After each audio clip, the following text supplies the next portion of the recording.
I want to start practical. I think a lot of young guys, Sure. especially that was the majority of people were like, you got to interview Alex Hormozi. I feel like they were between 20 and 35. Does that sound about right? Yeah. Yeah. I think a lot of these guys, there's ambitious guys who are overwhelmed and also see there's a lot of like bad advice. There's a lot of overly complex advice and there's a lot of simplistic advice out there. I'm wondering what you think is maybe the single most impactful thing that they need to be doing in their 20s if they want to get rich later. They don't need to get rich now. Yeah. I mean, sure, maybe they'd like to, but I think it's more realistic for them to get rich in 10 years, 15. I think the single greatest advantage you have in your 20s is that you can work longer hours. You have fewer social obligations. You probably aren't married. You probably don't have kids. And maybe if you are, it's like you remember earlier. And your brain is at its absolute peak. And so those are the advantages you have. The disadvantages are that you don't have experience and you're probably not that good at anything yet. And so the only real action item that I have is just accumulate so much volume in a very narrow space so that you can get good. And once you get good, the rest of the world kind of opens up to you. But it's lacking those foundational skills of whatever income generating opportunity you want to pursue that most people lack. And I think part of that is because they're like unclear on which, path they should pursue. But I think a large part of making that deduction is figuring out, okay, is there some sort of profession that already exists that I want to do? How do I get good at that? That's actually usually relates to very straightforward. The next is like, there's some problem that I've personally suffered from that I can, help other people who, now that I've gotten over it, that I can help someone else get over it too. And then you just have like the interests and hobbies, right? The things that you're very interested in. That one can be dangerous because sometimes, no, you're a singer, you love singing, but no one else likes your singing. Yes. Right? Yeah. And so you probably should, especially in your 20s, already have a pretty strong indication that you're good. Because if you look at the biggest, I'll say just as an example, like pop stars, many of them are already there at that age. Yeah. And so if you were good enough, you might have already been discovered. And so I tend to be more practical when it comes to picking those types of paths. It sounds like you actually still believe in jobs, which is, I think, unusual. Because if you look at a lot of other, I don't like to throw shade, but if you look at a lot of the other sort of online personalities, they're like, careers are for suckers. Entrepreneurship is the only way to go. And I could be reading into your words too much, but it sounded like you didn't throw that option in the trash. I mean, I'm a big believer in do whatever you want, depending on your goals. Yeah. Okay. If you want to become a trillionaire, there's pretty much like one way to do it. If you want to become a millionaire, there's a lot of ways to do it. And so I think it's picking the path that makes the most sense for you. Some people really don't like risk, and I think there's something wrong with that. And rather than shouting at people and saying like there's something wrong with you for not liking this thing, it's like there might be nothing wrong with you. And if you're content with that, then you've already won. I think a lot of people are wired. Well, I'm curious your opinion. I think a lot of people are wired for risk in completely different ways, right? So like I was a kid, looking back, I was always not a daredevil. I wasn't like jumping off the roof of my house into a swimming pool or something like that, probably because we didn't have a pool, but whatever. But I wasn't doing BMX jumps and stuff like that off the bike. But I was always looking for little business ideas and things like that. And I liked the idea of being my own boss, making my own money, controlling my own destiny, if you will. But I didn't really care that much about being rich. I was like, upper middle class lifestyle would be great. I overshot the mark. Boo-hoo, right? I'm doing better than I ever thought I would. But it was never a goal like I have to be rich and prove something to the world. I think a lot of people value stability far more. And I really don't think there's anything wrong with that. Like if you want to have a regular job at a law firm and you're a really good tax lawyer, I just don't think there's anything wrong with that. I don't like the narrative that it's like a sucker's play to get a job. I mean, I had many jobs before I decided to enter entrepreneurship. I think the key is, and this has been said before, but you need to make sure that you're either earning or you're learning. And so if you have the goal to make $100,000 a year, there's plenty of careers that'll help you do that. 200, 250, 500, like you for sure can make that at a company, even $1 million a year. If you're like, I want to make $20 million a year, there's a very small amount of companies that'll do it, and it'll take a long time to get there, probably. Yeah. That being said, I think it's like there is no correct answer to a number of eternal questions. How much risk am I willing to take? No one can answer that for you. That's a you question. I don't even know how you answer that for yourself, though. Do you have any idea? I think you just start risking things, and one day, if you haven't slept in a week, maybe it's too much risk, or maybe you're just getting used to it. I don't know. I think you have to reverse engineer it from the goal, right? If you want to, like, there are paths that you can guarantee success. And if you can guarantee success, then why would you risk anything, right? If you want to make $1 million, there's a number of very known things that you can do. And if you just do those things, the likelihood it occurs is super high. If you're like I said, I want to make $100 million, it's riskier. You'll probably have to take on more personal risk in order to do something like that. And so I think it should vary based on those things. The worst case scenario is where you have a small goal and take massive risk, Yeah. Right. which happens a lot, Yeah, actually. see also crypto bros who put their entire small to medium life savings into Yeah. a shitcoin to get an upside of Yeah. twice of what they invested. But to ladder back to what you were originally saying with the job is that like jobs are some of the best ways that you can learn skills. And so if you can learn skills and work under someone that you admire, which I think there's probably two of the key, and from the person you admire, you learn other skills, right? Sure. If you have those two things, then learn as much as you possibly can.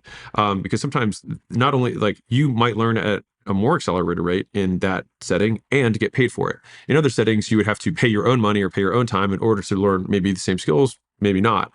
But that kind of I use that, like I still think like we do so much training at acquisition.com, and so many people come to work here because they're like, I want to grow. And we create huge opportunities for people to grow. And I mean, we have very well compensated people who work at acquisition.com. So yeah, I wholeheartedly toss out the idea of job or no job. It's just, what are my daily activities? How am I being remunerated, right? How am I getting paid Yeah. for the stuff I do? And in between those two things, how many skills am I learning? And that could be maximized working on your own or in a job. Like, Yeah, I agree with that. A lot of guys, I usually hear from guys on this career stuff, but I think it's funny because a lot of it's not that women don't ask career questions. They just ask more detailed career questions, and they're usually about building relationships inside of a career and moving ahead. Whereas a lot of the guys are like, how do I get from point A to point Z yeah, as fast as possible? It's like a completely different mindset. Um, One of the ideas that I always throw this out there for folks that are listening, which is I think a lot of people who want to be in the C-suite, but they're like 20 something, they're like, God, I have to work for 15 years to even get access to these people. Being the assistant to the people who are at the top of the food chain is one of the best things you can do. There's the head of the power company for which you are now working needs an executive assistant, and that woman is maybe 21, because you need somebody who doesn't have a family, who doesn't have a bunch of obligations, but is smart and conscientious and can travel on their own and handle their own stuff and also handle his stuff and basically take care of all the business. So now you're in every meeting taking notes for this guy or gal and planning meetings, planning all kinds of stuff. So you're basically like the king's hand in Game of Thrones, but you have a college degree, you have an English degree and 0 years of experience. And I think that those kinds of shortcuts can be really good because that person is infinitely more hireable to move up the food chain faster because they know all of these executive sort of protocols and ways of life. And they're also friends with the CEO and can move maybe downwardly or across the company quite skillfully. I really want to be in HR. Cool. You're now the assistant to the head of HR. or in it. Yeah, or in it. Yeah, Yeah. exactly.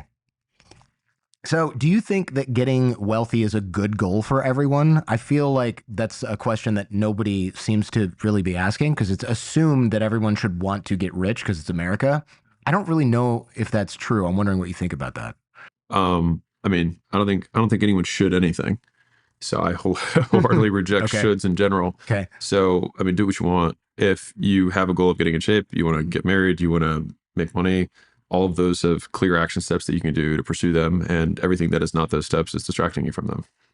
I wonder why. Well, I think a lot of folks are like, this guy, he always talks about wealth and generating wealth. Did you care about being wealthy or did you care more about building something I when want you to were make, younger? oh no, Sorry. I wanted to make money. Yeah. Yeah. Did you I used grow to up? joke about the mission of Gym Launch was not be broke. That was Not be the broke? mission of the company. It's a low bar. Yeah. And so that's, obviously we became not broke through that business and then, continued to make money after that. But I think you have to kind of like put your life mask on or your air mask on before you can think really big. Like it's very difficult, or I have yet to meet somebody who is thinking about a 10-year vision for their life when they can't pay rent. Oh, for sure that. And so it's Yeah. like we have to solve the immediate problems first. And Mhm. so that's where sometimes having the job can be, really advantageous because I mean, it's the 5 to 9 where everyone loses everything, not the 9 to 5, right? You're not working from 5 a.m. to 9 a.m. You're not working from 5 p.m. to 9 p.m. And those are 8 hours per day, every single day. Plus you got weekends. It's like you have more hours not at work than you have at work. And your job isn't the thing that's preventing you from getting to where you want to go, assuming you don't have what you already want right now. Sure. Yeah, I think there's a sort of epidemic of people not being satisfied unless they can. You mean humans? Yeah, human nature. It's called this pesky thing called human nature. Yeah. And I love that, but I think it also makes people miserable because it's good to have the carrot dangling slightly in front of you. I think it's really bad to have the carrot seemingly miles out in front of you because it's demotivating. Actually, that might That might be a good question for you. What about motivation? A lot of people will tell me I just can't get motivated. I can't really relate to that because I don't think I've ever had a motivation problem, but I'm not sure why. I'm not really sure what. Like I always do something that I like. That's probably part of it. But I also graduated from law school and it wasn't like I was passionate about that and I just did it and I did well. So I don't know. I'm wondering if you've given any thought to this. Surely you get this question every single day in some form or another. How do I get and stay motivated? Um, well, I mean, there's a couple angles on this. So one is like, why do you require motivation in order to take action? Hmm. Which is a first kind of line of questioning. Yeah. Which, if someone can say, it's kind of like courage. It's like courage isn't, action without fear. It's action despite fear. Despite fear, yeah. And so I would say the equal opposite would be the same with motivation, which would be like it's action despite feeling good about taking action. Yeah. You just do it anyways. That's on kind of like the surface level. Underneath of that, though, the amount that someone is, and instead of like motivation is very, I think the reason the answers to this are so difficult is because no one has defined it. You need to define motivation, right? So if I were to define it, I would say the likelihood that someone takes a desired action. Okay, so if we use that as our proxy for it, then the likelihood of someone taking a desired action is correlated pretty closely with their deprivation around the desired outcome. And so if you are incredibly hungry and you haven't eaten in 3 days, the likelihood that you are going to be motivated to eat is high. Now, if you've just eaten, the motivation is very low. And so oftentimes, you would think, okay, well, if that's true, then wouldn't people who lack money be very motivated to get money? Right, but not always the case. Right. And I think that's because money is not a physiological need, it's a psychological thing. And so because of that, then it's how do you create deprivation around money? Which is different. And so if you are the richest person of the 5 friends you have, but all 5 of you are broke, you might have very little deprivation around money. As soon as you get around people who make 10 times more than you, all of a sudden you're like, wow, I didn't even know we could live this way. I didn't know this was possible, or I didn't know this level of achievement was something that anyone could really do. Maybe Right. I see it on Instagram or I see it on TV, but it's not something that like real people do. But when you meet those real people, you're like, they're made of flesh and blood like me. Like, maybe this could be possible. And then as soon as that question of like, this could be possible happens, then all of a sudden it's like, boom, you stretch out what could happen versus where you are. And then that's what creates this rubber band of motivation, which is why, I mean, there was that famous Harvard study, which is, you're the average of your reference group, who you compare yourself to. And so I think that if you can choose to compare yourself to people who are doing significantly better than you, you will feel significantly worse. Yeah, I was going to say, result, it doesn't always do well for your mental health. Yeah. No, but to be fair though, I think we're talking about the science of achievement, not the art of fulfillment. Yeah. And so it's feeling very bad about yourself, there's plenty of people who have succeeded very well feeling bad about themselves. And this is me being an advocate of that. I'm just saying like these are components that influence people doing what they need to. Did you grow up? How did you grow up? Like socioeconomically? See, I would say I was Baltimore rich, not like rural rich. You know what I mean? And so, like the richest professions I knew of were doctors, and my dad's a doctor. So gotcha. Okay. Yeah. So I didn't want for anything. Yeah. Solid. But he was also like first generation immigrant and built his entire practice from that thing. So like I have this juxtaposition of like we never used paper towels because he still lived that way, and we drive out of the way to buy milk at the cheaper store that was 20 or 30 cents less. Like we only shopped at Costco. Like I wore Kirkland basically my entire upbringing. So like it's a little bit of a split thing. Like the way that I was raised in terms of the values is absolutely one of a first generation immigrant. And the way that I think about money, all of those things came from him. Sure. And so, yeah, in that way, I would say it's atypical. Does he understand what you do here? I do business things. Yes. I'm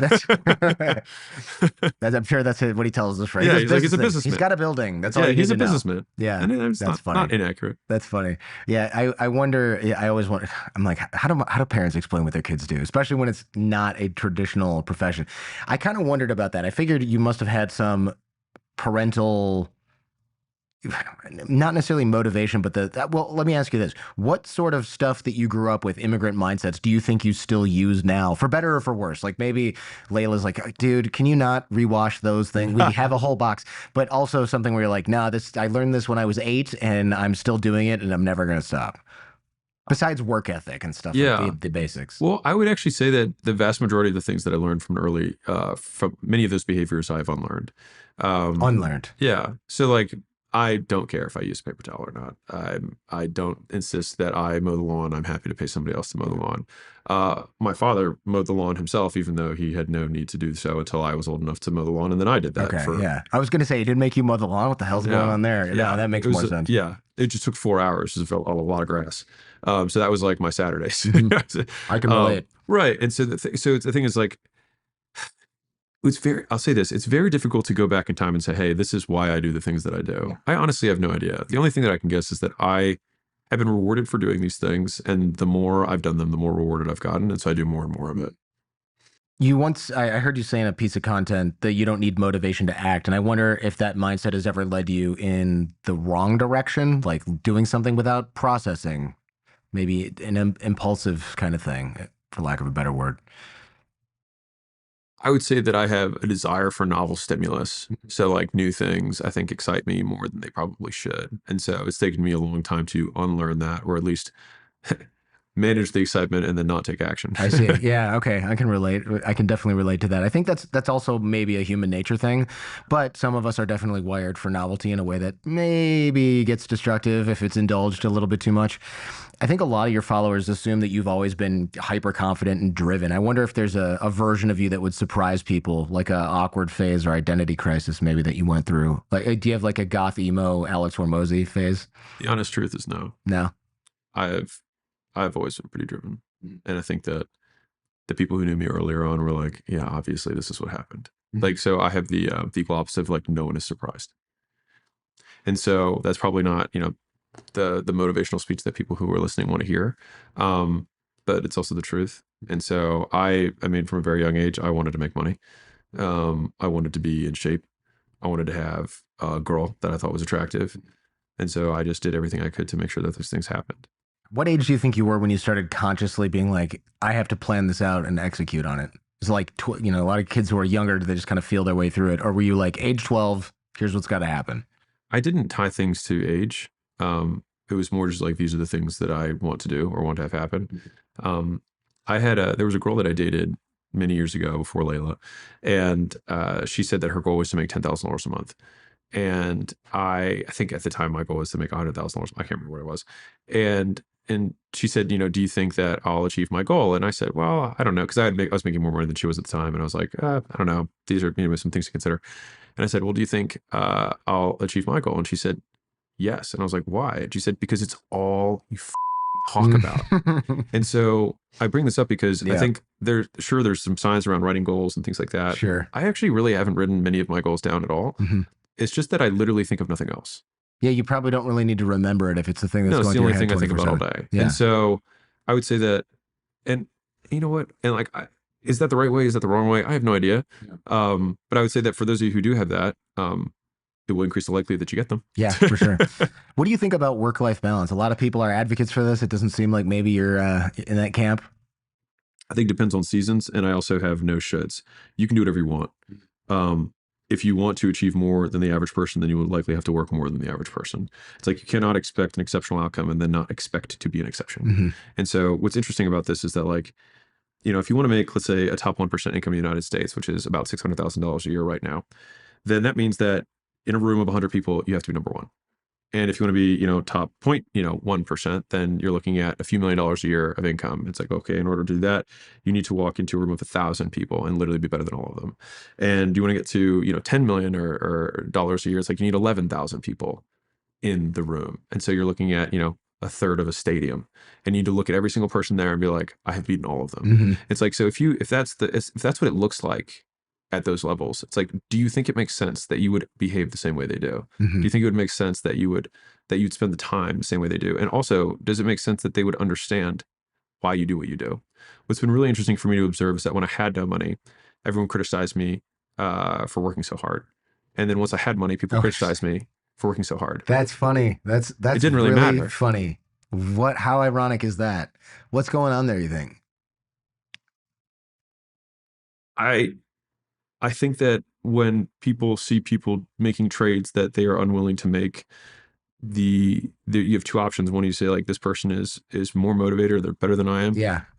or you criticize. Right. And I think it's a much easier path to criticize. That's exactly what I was going to say. If you came, I didn't think you were going to say. I'm not sure, but I was going to jump in with that because I think it's something that a lot of us I think experience. I noticed that it's in every domain too. It's not just income. If you are I mean, if you're dating somebody who people think is out of your league, it's, well, she's going to dump you at some point. She's going to realize. And then when you marry that person, they go, well, See how long it shallow lasts. son of a bitch. Yeah, we'll see Yeah. how long it lasts. Yeah, we'll see how long. Oh, yeah, see how long it lasts, or he's it's just shallow, or oh, he's got a lot of money. It's like, all right, because the other option is, this person is better at this skill of reproduction than I am, or whatever, and that is mating and reproduction, and that's like a core level identity shift. And same thing with money. Money is one of those primal sort of provider levers where it's like you can pretend you don't care about it, but not many people are going to believe you if you do that. Maybe if you're in like a hippie circle, but in mainstream slash normal civilized company, people are almost always going to go, unless you've done something horrific, like you are dumping oil products in the bay for profit, people are almost always going to go, well, you've done well if you've managed to create, acquisition.com or whatever it is without literally murdering people. I think you'd be surprised.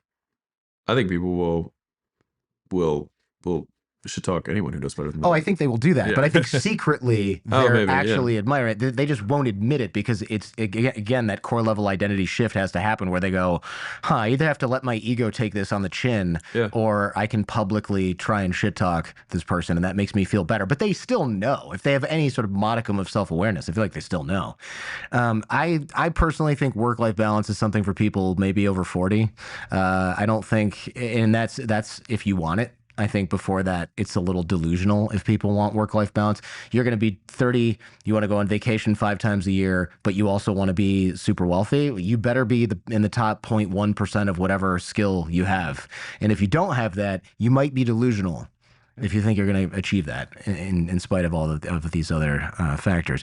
Most people are stuck thinking about like a 3, 5%, whatever raise. You talk about scaling income like it's a skill.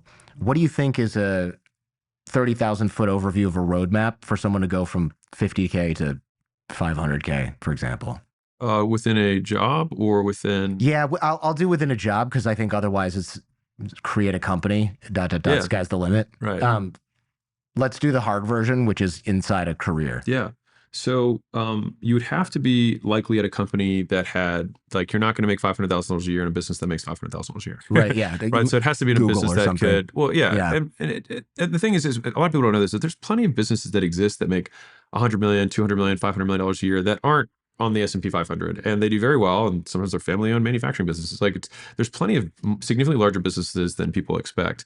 So number one is I'd go to kind of if you wanted to make $500,000 a year, you'd probably be needing to look to work at a company that does minimum, call it 10 million a year, probably maybe 20 plus, to get that kind of level of compensation, unless you're a CEO. Now, beyond that, you basically want to tie yourself to the closest, basically as close to revenue as humanly possible. And typically you want to take on as much risk as humanly possible. So this is where you basically become an internal entrepreneur. And so what are the factors of entrepreneurship is, like, you are taking more risk. And so most companies, most people who are at least good business people, so I'll put a caveat there. If you said, hey, if I could bring an extra $5 million into the business, would you be willing to give me 10% of that? And if it's an extra $5 million, then most people would say, yeah, they would. And so it's always going to be a discount on the amount of money that you can make somebody else is what you're ultimately going to make, which also works the exact same way as an entrepreneur, right? Like, fundamentally, if you're B2B, then you're going to be trying to make a business make more money in some way, and they're going to pay you some smaller percentage of that. And if you do that for many businesses, you make a lot of money, right? On the business consumer side, well, this is all business. I'll just keep it there. So even within a business, you're still basically a service provider to the business itself. And so you just want to kind of think of yourself more as a vendor than as an employee, and thinking like, okay, in what way? And this is a wonderful exercise, by the way, which is, and for the business owners listening, it's also good. Can you clearly explain how what you do makes the company money? Sounds like a very simple thing to do, but if you go around and ask your customer service rep, how do you make us money? Now, you're a finance person. How do you make us money? You're a law. How do you make us money? right? Actually walk around. And the thing is the people who understand business will very clearly be able to explain how each of those roles. Now, sales is an obvious one. Okay, well, if I don't sell, we don't make money, sure. But like many of these things are second or third order, consequences away from the primary revenue generation. And so if you can even articulate that and say, hey, I'm in customer success and our churn is 10%, and I want to lead this project that I think can cut us from 10% to 5%. If I get us to 5%, will you bump me to here? Right. And so all of that, though, is based on performance. And so you want to get into a situation where you can say, hey, I believe I can generate this much value. I would like to be, paid a small percentage of that. Are you open to it? Yeah. Now, if you're in a business where they're not willing to do that, then that's where I would say, okay, well, then it's very real to have capped upside for sure. Like Yeah. Yeah, that there are makes for sure sense. business owners will say no. And in that case, move. Leave. I mean, I think it's a dumb move from a business owner Yeah. perspective. Now, there's also going to be well, I think I can do this. Okay, well, what resources are you asking me to put into it? How much money do I have to put in? How much time? So the more of that outcome you can own in terms of money and time, then the more of the upside you'll be able to unlock. Yeah, I think that's smart. I think doing that ahead of time is a good strategy. A lot of people say, I did this and I earned all this money for the company and they gave me the 5% raise. I'm so pissed off. And I get it. I would be angry too. But I think the mistake is they didn't go in saying, I've got this initiative that is going to succeed. Can you commit up front? Because one, it's easier for them to commit when they currently have to pay you zero of that commitment. Yeah. And two, why am I going to pay you something where I'm not sure if you planned this or if you got lucky? Is it repeatable? I mean, I'm not You sure. weren't the one who actually did it. Yeah, were you the one who did it, or did Tom, who just left 3 months ago, do it, and he's not here to defend himself? Yeah. I mean, yeah, I'll just leave it at that. Yeah, yeah. The example that you were going to give might not be might not be good on record. All right, it's 2025. The economy is super weird for many people. The job market's unpredictable. Everyone's chasing, I think, quick wins. Maybe not everyone. A lot of people are chasing quick wins. If someone came to you and said, "Okay, what's the fastest and simplest way I can get ahead in this particular economy right now?" What would you tell them? And is that different because of the current economy, or is it the same as the answer you would always give? I don't even know what the answer I would always give is, but for right now, it's AI, period, full stop, no questions asked. That's what it is. Can you be more specific with AI? It's basically applying AI to any function of the business. So you can apply AI to marketing, and that could be on the paid ad side, that can be on the content side. It could be applying that to kind of the sales process, which is either outbound or the actual setting or the closing process in whatever it is that somebody sells. It could be on the delivery side, like how can we personalize messaging in a way that is going to reduce headcount and increase retention or increase stick, decrease churn. Is there a way that we can apply this to finance? Is there a way that we can apply this to recruiting? Is there a way that we can apply this to IT? So all of these different, these are all the components of the business, right? Or the product itself. And so right now, the two greatest forces in business for making money are supply and demand and leverage. And so the idea in the ultimate scenario is that you have tremendous demand, very small supply, and as the person who's the supplier, you have tremendous leverage. Not leverage in the, like you have leverage over them, which for sure you would in that scenario, but leverage over your deliverable. Sure. Which is, can I do this one thing a million times and be the only person who does it for many people, right? And so that's the perfect scenario for creating value, right? And so what are the things that have the highest amount of demand right now? For sure, AI is booming in terms of businesses' demand for people who have AI skills and AI related skills as it affects any of those functions of the business. So it's like, if we just did that, we're going to start shifting the demand curve in our favor. The other benefit of the AI is that AI gives you tremendous leverage because you can spin up agents, you can do many things for many people with just being you. And so I define technology as something that decreases the value of humans, but increases the value of a human. And so that is very much what AI is doing. All humans, base labor is becoming less valuable with AI. Somebody who can use AI of themselves is more valuable. And so it's never been easier to make gigantic amounts of value or money than it is today. And so, and also information is never more accessible. And also I'd say the norm of having many years experience has been, increasingly challenged. The need for accreditation and colleges and degrees has been, I would say, more or less dispelled, especially even at the top places. And so at the bottom ones, even more so, notwithstanding the classic lawyer, accountant, whatever. And so for somebody who's like, how do I fast track to money? It's you need to learn everything you possibly can about AI and never stop and try and get one specific problem for a business that either requires a lot of headcount, a lot of training to perform that function, and then get AI to do it. You do that, you'll make as much money as you want. Yeah, I think it's AI is almost like electricity. It's like when they came up with the electricity, the light bulb, for example, it was like great. Oh, now we can put these on street lights or whatever the first thing was. It's like no, wait, think bigger, right? What else can we electrify? Not just where else can we put lights. What else can we electrify? And that's seemingly what AI is right now. It's like it's like Google, but it talks to you, and it's like wait, you got the search engine, cool, that's fine. That's the street light, but it's the AI function of how do we make this so that it can tell you the optimal, I don't know, battery charge of every electric car in the world and then communicate with the grid. That's like $1 billion idea. And it's sort of we have to have well, first of all, educated and younger people wrap their minds around this problem, because right now older folks are like, oh, it's just a fancy, it's Google 2.0 when it's a completely different thing. It's like electricity 2.0. I would just posit to make this tactical for the people who are listening. Like, having the $1 billion AI idea is worth exactly $0. Well, yeah. To be clear. And so I would encourage you to simply think about how you can apply AI to one of the 8 functions, which are going to be fundamentally the departments that exist in a business. A smaller business won't have all 8 departments. A bigger one certainly will, right? And so you have marketing, you have sales, you have product, you have customer success or support, you have IT, you have recruiting, you have HR, and you have finance. Legal if you want to add it in. Sure. Those are the functions. Every business has those things, and that's because those things must occur in order for a business to continue. And so all you have to do is pick one of them and say, okay, because right now you're trying to boil the ocean, be like, I want to AIify. It's like, that doesn't mean anything. I want to electrify the world. That means nothing. So it's like, how do we apply it in this very, very specific context? And then that will allow you to kind of eat the elephant one bite at a time. Yeah, I like that. I like the actionable smaller idea. I think is better. I think the example I'm giving is not somebody's idea. It needs to. It's that the magnitude of what AI can do is so much greater than what people are seeing, and I think that's the important point. I think people are thinking that it's some sort of fancy automation tool like shortcuts on your iPhone, and it's well beyond that. If a human can do it, AI can do it. Yeah. And so look at what humans are doing, and then figure out how to get an AI to do it, and then you're done. And the first jobs that go are lawyers, and well, one of the first jobs to go is lawyers. And I noticed that as soon as I could do legal research with AI, now granted, it cited a bunch of cases that didn't exist, but you can fix that. You can make sure that something checks that. You can have a really junior associate check that case law. That's not a problem at all. But once you see something do what a mid-level or senior associate can do in 15 minutes instead of 15 hours, like that's when you know you're in trouble. And that's when you know you can make a ton of money.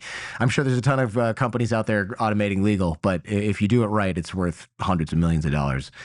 You built your whole brand around being ultra practical, no fluff, no motivational speeches, just tactical. And I like that. But I wonder if you secretly have any rituals or habits that would ruin your no nonsense rep if people knew about them. Probably not. No, nothing. No time wasting stuff. I work out. I don't think that's a waste of time. Well, so like, I mean, my days I work out. Yeah. I work and I eat dinner with Layla. When we eat dinner, we'll watch whatever show and then we go to bed. And that's more or less what my day is. If I don't have a deep project that I'm working on, I call it management by walking. So I'll walk around the building, I'll peep into HR, I'll peep into sales, I'll peep into marketing, peep into media, and I'll hang out, say, what's going on, any problems I can help with. And that's more or less it. Like I work a lot. Yeah. Well, I figured as much. You watching anything embarrassing on Netflix? What are we watching now? We're watching All American, which is like a football show. It's an older show. And Layla likes Gossip Girl, so sometimes that's funny. I can relate. What's a belief or maybe a behavior that you had, let's say, 10 or 15 years ago that you now see as misguided? Not committing. Not committing. Interesting. Tell me more. Say more about that. So, I mean, I define commitment as the elimination of alternatives, which was I had the misconception that I will work on multiple things and see which one works, when in the reality, any of them would have worked if I had worked on it. And so I would just never get past the point of critical mass. And so the easiest analogy I have for this is, imagine you want to start a party, right? It's very hard to start a good party. Like, you have to invite a lot of people, you have to prepare, you have to do all this stuff. But if you are successful enough and get enough people to the party can eventually take off on its own and kind of become its own thing. Now, to the same degree, imagine you try to start 4 parties on the same night at the same time. It's almost impossible I because see. you only have the same resource. You have the same number of people, you know, you have the same amount of money. It's very, very hard to do that. And so this is what I see the vast majority of, you know, smaller entrepreneurs doing, is that they're trying to start 4 parties and say, well, whatever party takes off is the one that I'm gonna invest more in, but none of them will take off. And that's why in the beginning it feels very manual, very like push. You're like, I promise the party's gonna be great. It's gonna Hmm. be awesome, but who else is coming? No, No, no yeah. one, right? But if you just put all, you're like, if you're like, I'll be there, I'm not doing anything else. This is all I'm going to be doing is trying to make sure this party's amazing. The likelihood that party 1 is good and then 2 gets good enough that you don't have to push to keep growing it is good. It's just kind of a microcosm for a business, just on a much, you know, shrunken time scale. But I think for that reason, that is probably the number one reason that people don't get what they want, is because they spread themselves too thin. You have such limited resources in the beginning. It's like, I think this is the piece that people misunderstand. Like, you have functionally no money. If you're an individual, you have basically no money when it comes to a corporate scale, right? You have almost no money and you have almost no time.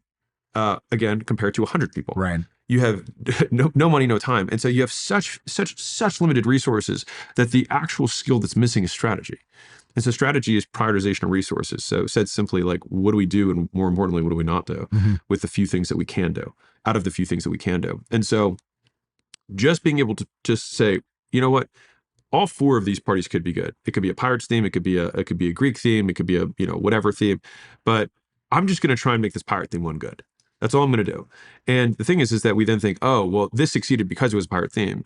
No, it just succeeded because that was the one that you worked on. So as Hmm. long as fundamentally, like, you let people know about your stuff, you have a conversion mechanism, and the thing that you sell costs significantly less than the thing you sell at the price you sell it for, Hmm. you'll probably be okay. But people just spend forever trying to figure out which party theme is going to be the best theme.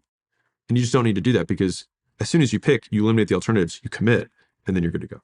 How did you figure out that that was the problem that was keeping you from success? Or did something just eventually take off through sheer brute force and you realized that you wasted your time on the other initiatives?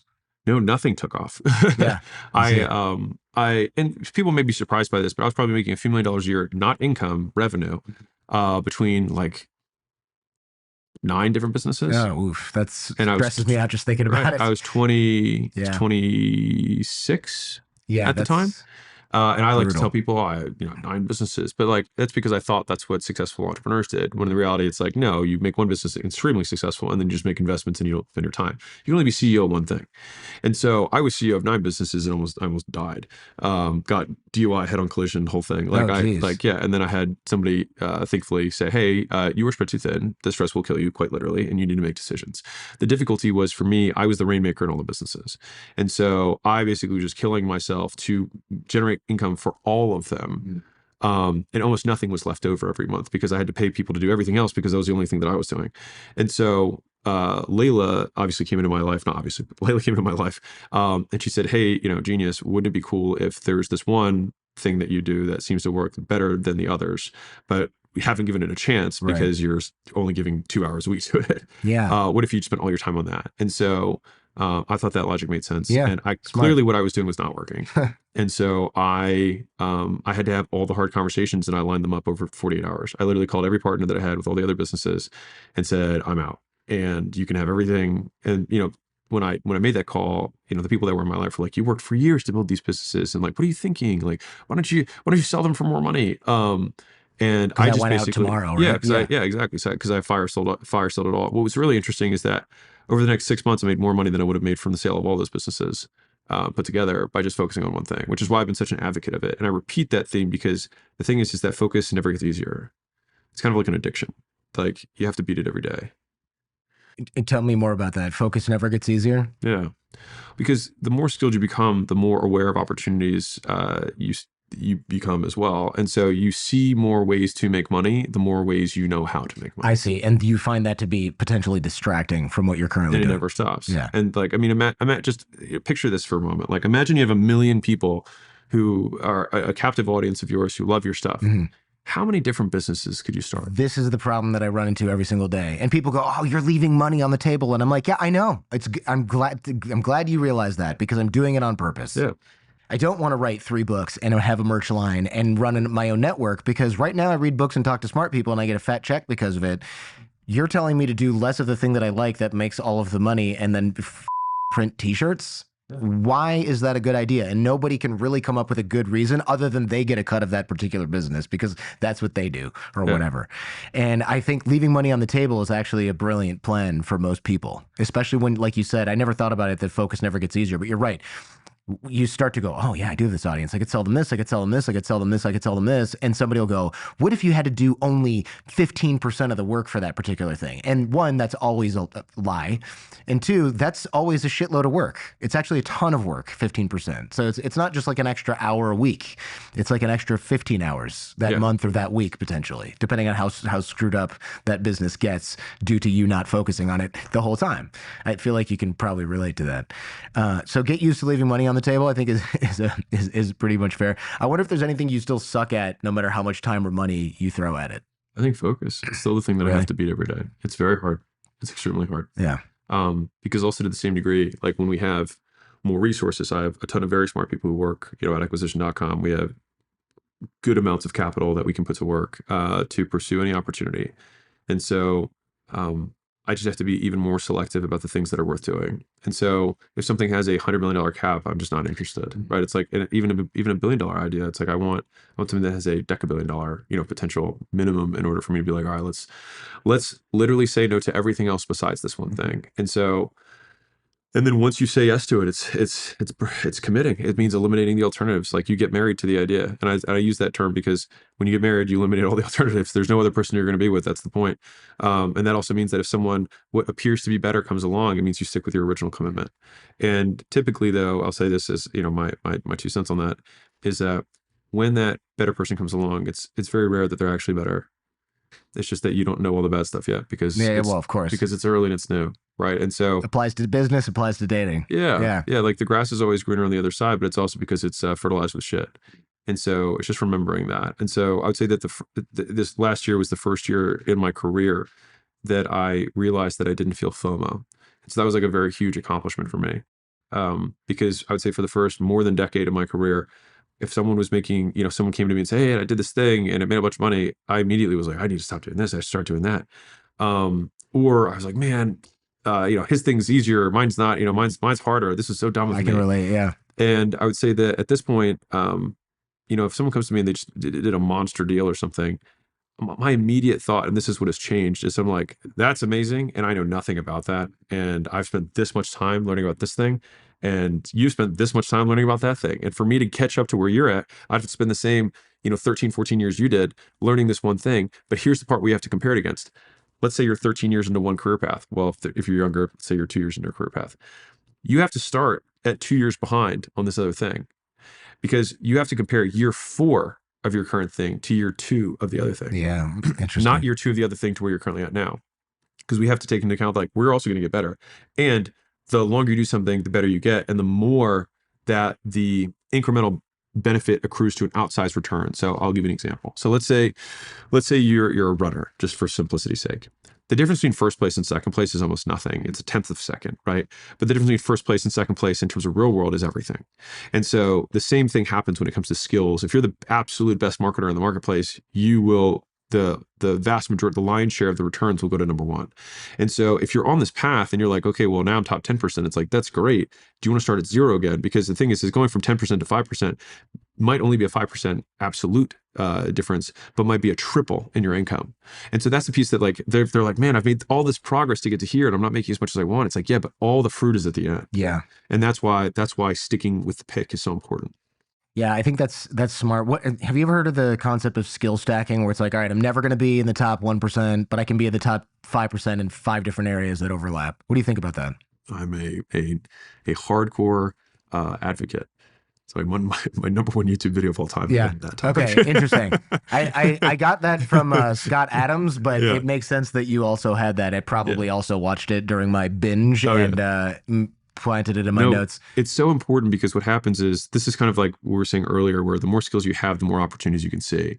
And so that's where these disparate skills can connect, and then you can see kind of through lines where no one else can see them. Because if you only know how to do one thing, it's very limited in terms of the number of things you can do.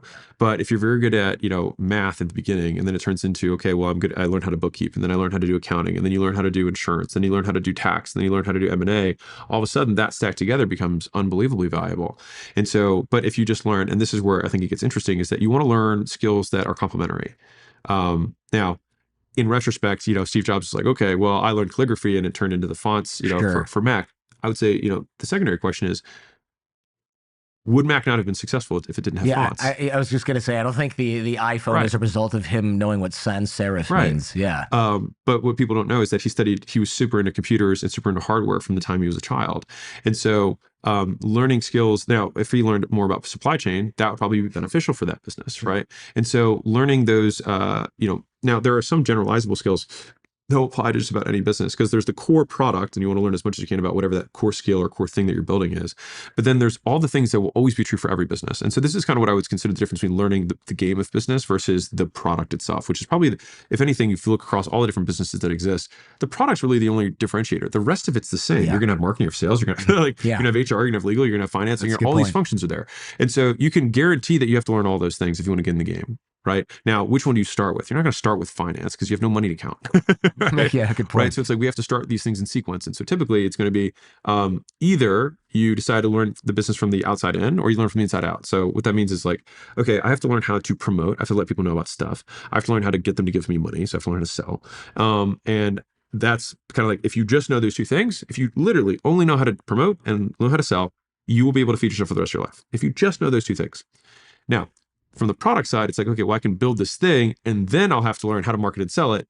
You can go either direction. But at the end of the day, you will have to do all those three things at a large enough level, at a deep enough level in order to get that first dollar across.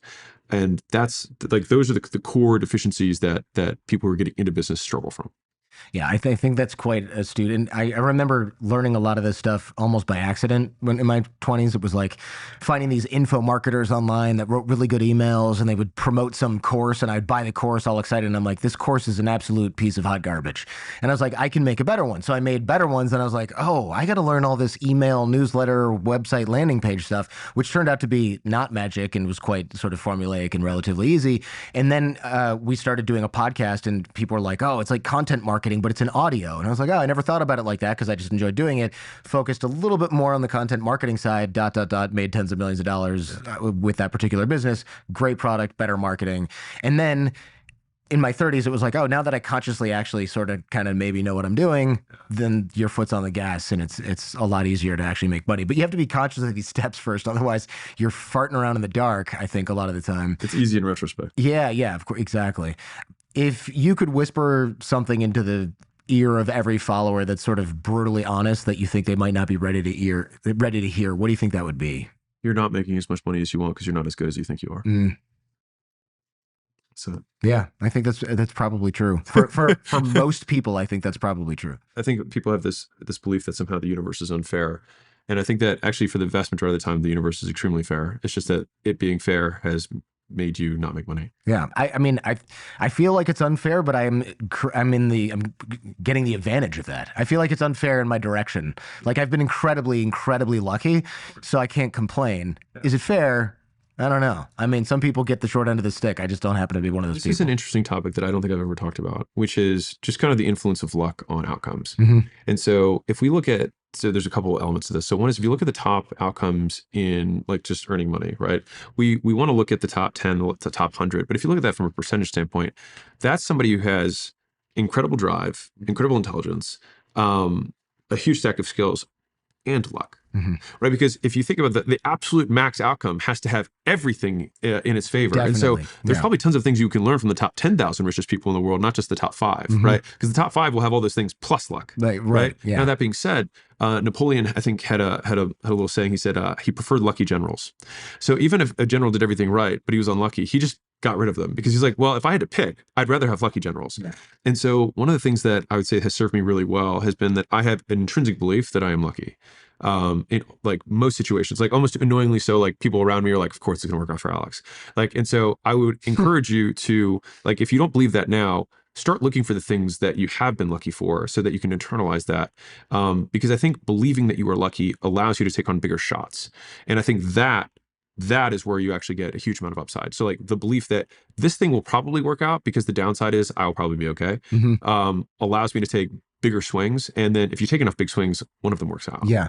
I like that. I think acknowledging the role of luck people are afraid to do that because they feel like it somehow diminishes all of their hard work. And I think that's the wrong way to look at it. I think it's better to view yourself, like you said, as extremely lucky on completely on the other side of that, because you'll one be less risk averse, and two, I think it's quite fair to acknowledge the role of luck as long as you're not blaming bad luck for your failures all the time. I mean, sometimes I suppose it's accurate, but usually there's something you could have done about it. And what's interesting though is that luck itself is also manipulatable, right? So it's like we can increase our luck, of course. Like if you never go outside, the likelihood. So if we're just in luck in terms of chance, if we say it differently, the chance that you meet someone who's going to change your life is very low, right? If you go on 100 dates, a year, the likelihood that you meet or the chance that you meet a girl that you like is significantly higher. Right. And so people will complain that they never met the girl of their lives, but they never created the opportunity for luck to occur. Yeah, there's not enough surface area for luck. Yeah, 100%.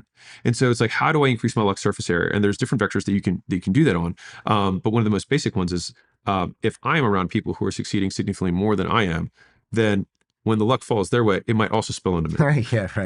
Right. The halo effect. I like that.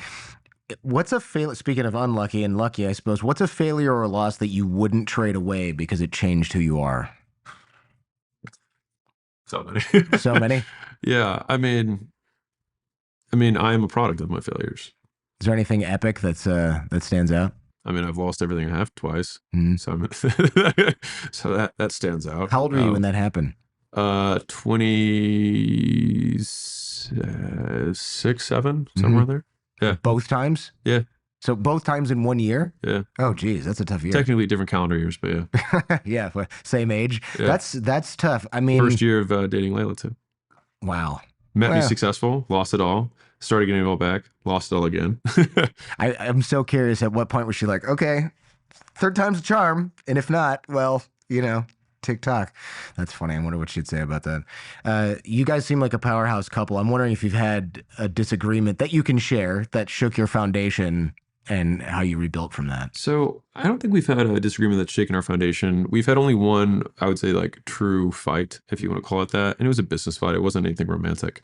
Our Layla and I have a very like there's some people who have very like fireworksy relationships. Layla and I have what I would consider just like a coal fire. You know what I mean? Like it's not going to take like it just burns. It's consistent. You know what I mean? Yeah, it's very consistent. And so she and I have a lot of respect for one another. And so if like the initial response to a disagreement is always, what information do you have that I don't have? Because we typically make decisions the same way and we have the similar values. And so if we're optimizing around the same goal and we want to get there the same way, then if one of us disagrees, it's typically because we have some information advantage. There's a good reason for it. Right. And then sometimes, she might say, well, it's this. And I'm like, that's a great perspective. Didn't think about that. Good point. Or it could happen in reverse. But the instance where we came to a disagreement was that I wanted to start the software company when we already had a supplement company and Gym Watch at the time. And, she was just like, we cannot do this. We are so spread thin. Like, we can't do this. And I was just like, you are not thinking big enough. Like, this is a huge opportunity. And I was wrong. We built the company and I forced it into existence. And I could have taken all of that effort and just continued to improve the existing business, and I would have made more money than me distracting everyone and making this my new pet project. We ended up selling the company, but I lost money on the sale of Gym Launch and Prestige Labs to create Allen, and the amount that I got from that pales in comparison to what I would have gotten if I had built the other thing the right way. Interesting. So that's back to your point about focus and things like that. It's the number one sin of my entrepreneurial career. Yeah, that's an interesting point. It's funny you mentioned the consistency in the fireworksy relationships. If you're in a fireworksy, this is a PSA. If you're in a fireworksy relationship, ask what you are really getting out of that level of drama, because talk about focus and distraction. I can't think of anything more distracting than trying to run a company while your relationship is up here one day and down here the next day and requires constant attention and repair. No, thank you. Constant attention and repair. That's a good way of saying it. I mean, that's like you're just holding the car together like this, and you're trying to run a business. You have a free hand. Yeah. Jeez, no, thank you. If I asked Layla what's something Alex has wrong today, what do you think she would say? Wrong today? Yeah. I mean, actually, let me rephrase this. It's hard to put words in her mouth and it might not work out. What's something about Alex that the internet has totally wrong? What's something that she sees that other people don't see? Well, I think we'll say from the internet perspective, that was more straightforward. I think people think, despite not how many times I say it, that I think people should do something. Hmm. I'm such an advocate of personal freedom. Do whatever you want. I speak because the vast majority of people do want to make more money and they aren't making as much money as they want. And so I talk to those people. And if you create caveats with every single statement you make, then I have a disclaimer, after every message, it doesn't actually reach anyone. And so it's like I have to be willing to take licks for people like for a small percentage of people misunderstanding me so that the vast majority of people understand me correctly and it does apply to their situation. But anyone who meets me, I would say in person would be like, oh, Alex is like more laid back than I expected. Because if someone's like, well, do you think I should? I'm like, you do whatever you want, dude. Like, do whatever you want. And if you want nothing, you've won. Yeah, no kidding. Right. There are many days that I wish I wanted less than I do. Yeah. Or just want what you have. Yeah, right? yeah. And so I would say that's probably the number one thing. I think people think that I'm, again, more hardcore Hmm. than I am because I just speak in terms of sacrifices. That you can't add things to your calendar when you already have a full calendar. And so you have to give things up in order to get more of what you want. And I think when I spell that out more tactically, they're like, well, are you saying I shouldn't enjoy my 20s? I was like, you should do whatever you want. Right. If you spend that time that you could otherwise have invested in some sort of skills, you will not do as well as if you had invested in those skills. And if you're okay with that, awesome. So it's really just walking through those trades. And I think that's where I get taken out of context the most times. I will say for the record, my 40s are a lot better than my 20s in many ways. One of the reasons is because I didn't have that much money in my 20s and now I have plenty of it and I can do a whole lot more. Yes, I would love to be 25 again for another, maybe like a year, but I think I would probably be itching to come back after that amount of time. Especially because if you stay in shape, there's not a whole lot that you're missing other than once you get married, there's certain things that are off the table, but there's not a whole lot of stuff that you're missing. And people take you much more seriously when you're 40 than they do when you're 25. I'll tell you that. You talk a lot about removing your ego from the equation in business, but you also have this public brand. How do you draw the line between building a legacy and maybe like feeding that identity? Well, I've never really thought much about building a legacy overall. Okay. Mostly because like the moment I'm dead, I won't be around. And so That's how I that think works. Yeah. obsessing about what's going to happen afterwards when it has absolutely zero effect on me is something that I actually put zero attention to. I focus most of my time on just utility, like how can I be useful? Because I get some level of fulfillment from that. And so for me, maximizing my utility to other people has been something that's been rewarding for me. And so I just do as much of that as I can.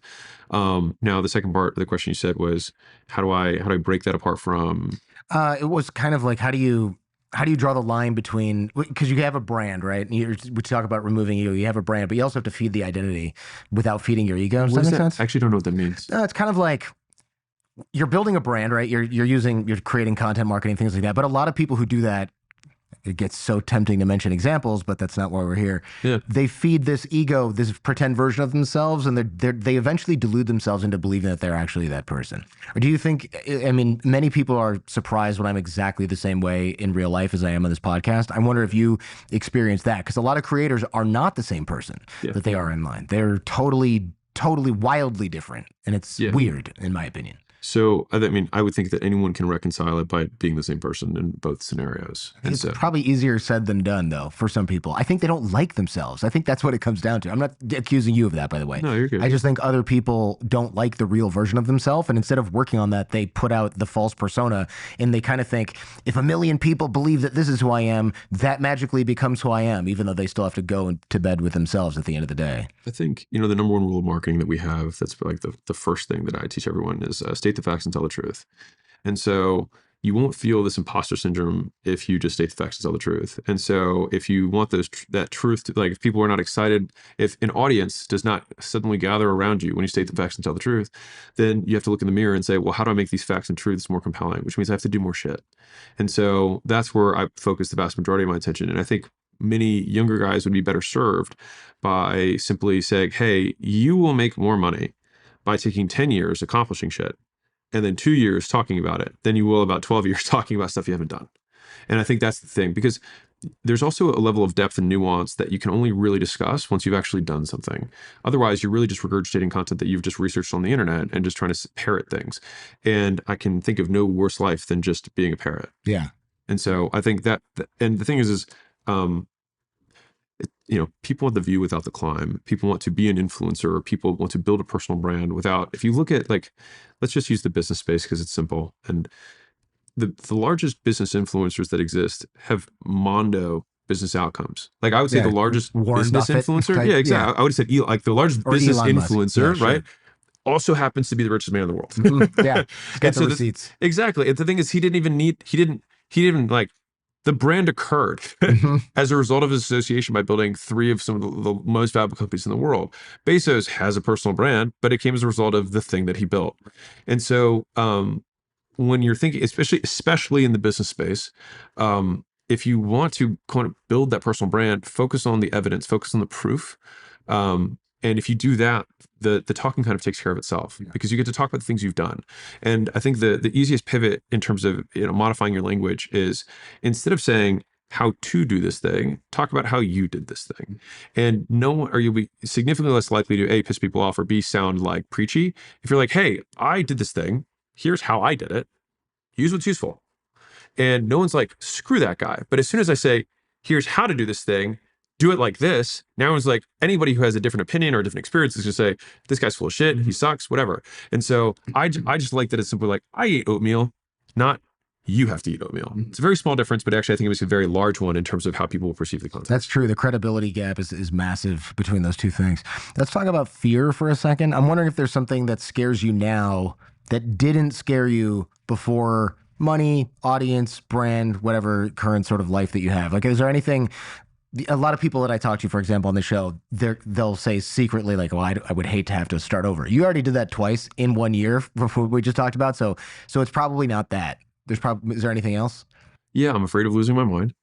Literally, like going crazy? Yeah. Oh, crazy if it was younger, but older if I had Alzheimer's or something like Oh, that. literally, like Yeah, like mental become illness. mush. I Yeah, see. become Okay. mush. So losing my mental acuity is, I would say, a large fear of mine. How old are you now? 36. Okay. Shit, I'm 45. I got bad news for you. No, actually, I have good news for you. So far, I don't notice it. So either I'm too far gone, or it happens slower than people start to Yeah. than people Well, talk your about. fluid intelligence peaks like in your like mid 20s. Yeah. And then you have until like 35-ish where it like kind of plateaus, and then it just starts slowly going down. Then you have to make up for different types of intelligence, Yes. crystallized intelligence, etc. But so that's probably big fear number one. And then my second biggest fear is chronic pain. So if I had some sort of disease or some sort of debilitating thing that like chronically every morning I'd wake up and the first breath of air that I have is just pain. That's something that, and the reason I think pain, especially like physiological pain, is that all species, not just humans, like physiological pains puts you in kind of a state of aggression. That's why people are just cranky Yeah. when they're in Sure. pain. And I think it's just very hard. I mean, not to say that, hey, if that does happen, I'm sure I'll develop some sort of, mental fortitude around that. But I would say those are probably the two things. Like, one is just being the largest burden possible on other people. And the second is like, it would be very hard to live. Yeah. That's man. So those are my two. Those are real my two answers, fears. man, for sure. Those are real answers. I mean, look, losing your mind, especially if you have a family history of that stuff, is terrifying. And it's probably always in the back of your head. And yeah, the chronic pain thing, I did a show on pain and chronic pain. It turns out it's not just physical, it's like completely psychological. It's like a very holistic kind of thing. And the people that wrote in who have chronic pain and detailed how it affected their lives, it was really sobering. I mean, it is just like, Yeah. If you could trade your problems in the middle of the table, you probably pick your own back up. yeah. Oh my goodness. Absolutely. My father's father didn't recognize him for the last 25 years of his life. So like, that's very hard. And also, if your mind is going like that, then you actually can't really learn anything, because you just Groundhog Day over and over again. Yeah. And you're really just a burden to everyone. And it's tough because there's some real, human questions about that. It's like, if this person cannot develop because the brain cannot remember anything ever, and there's 25 years left in this person's life where their body is healthy, it's like, is that person the same person? Yeah, I don't. And so there's a lot of harder questions you have to ask around Yeah. that. But like, Layla has my living will. She knows what I Yeah. want to do, and probably most people can guess what I want. Yeah. No, it's interesting. I'm the same way. I was speaking with some older folks recently, and there was a guy who told me that he visits his wife in the nursing home or whatever, but she doesn't remember him, and his heart broke because of that. So there's another woman that visits her husband in the same nursing home, and he doesn't remember her.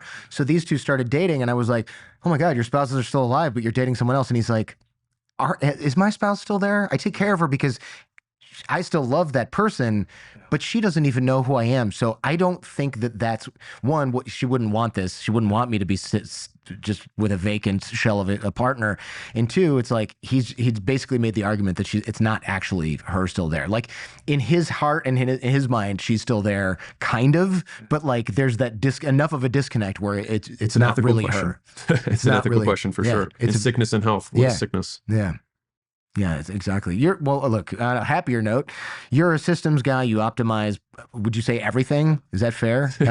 I wonder if there's anything in your life that you intentionally leave messy just to like stay human. Yeah, I train, I work out. Yeah. And I didn't notice. More recently, I've just given myself the kind of like carte blanche of I work out whenever I want and I take as long as I want. And I tend to like longer workouts. I like to take my time. Because it was a big realization for me because I've trained my whole life, you know, I've trained 20 plus years. And I haven't really like, I've been pretty consistent. But you know, there's seasons of, you know, being into it versus seasons of like, I'm not really into my training right now. I hear that. I'm just doing it cause I want to keep what I have. Right. But the big realization that I had was that I was like, what separates the workouts? Because like I've been doing this for a long time because I do enjoy something. Right. And so I was like, well, what do I enjoy the most? And so for me, it's like, very long morning workouts, like, you know, multiple hours. And I like doing it with somebody that I like. And if I do that, and then like bonus points, if I can eat afterwards with that person and just like shoot the shit, to me, that's like the beginning of an amazing day. And if I just do that, like my day's a W. And so, I think it was like some realization that I had actually this year where I just said, I have enough money that if I work out, Yeah. I could work out. It's like the one luxury where you're just not going to compromise. It's exactly that. And I spend an egregious amount of money on my gym. It's in this building. And I spent more on this gym than I spent on all 6 of my gyms put together. Yeah, that's awesome. That I owned as a commercial gym owner. Oh, really? That's funny. Can I see it after this? Yeah, sure. I'm so curious. Yeah. And so it's just like I have all the best pieces from all the different manufacturers around the world, the pieces that are my favorite pieces. And I just give myself permission to feel guilt-free about that work. Yeah. Or about training that way. And so that's been one of the big gifts of this year. Yeah, good for you, man. That's good to hear. Because otherwise, you know, all work and no play, something. Yeah. When do you feel most unimpressive or like a beginner again? And how do you handle that versus maybe how you would have handled that 15 years ago? I mean, new domains, you know, like right new now, domains? new domains, like I need to learn, I'm a beginner in AI, you know, compared to what I think I should be at. And so the free time that I have, it's how can I learn to use this stuff? Like I'm trying to code apps right now so that I can just not apps that I need to use, just so that I can go through the process and get the reps so that I can speak about it more intelligently. But yeah, I feel like a beginner right now. And I mean, I know what I need. And here's the difficult part for me right now is that I have my existing requirements. I have my existing duties and tasks that I have to do to continue to feed all the families that rely on acquisition.com. And so this is, again, the advantage that the young man has or the young woman has, which is like, you don't have my responsibilities.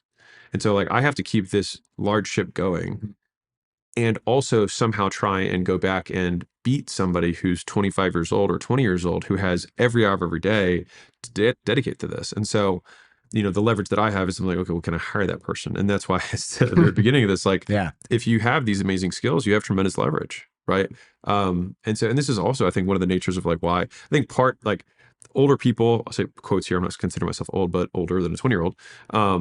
It's like they struggle with technology partially because it's something new. But I have very little of that. I'm like, I'm in. I want to learn as much as I can. The problem is that there's just so many other things that are also incredibly important that they have to continue because other people rely on them.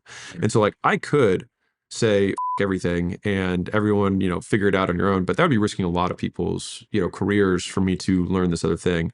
And so I have to just try and like, my goal right now is just to be good enough that I'm dangerous, but not expect that I'm going to also be the CTO and build this whole thing. Yeah. And so I have to play the game that I'm best at. And so that's going to be the game around the game. Yeah. Yeah, I can appreciate that. Well, thank you so much, man. I can see why so many people follow your advice. You don't sugarcoat stuff. I always appreciate that.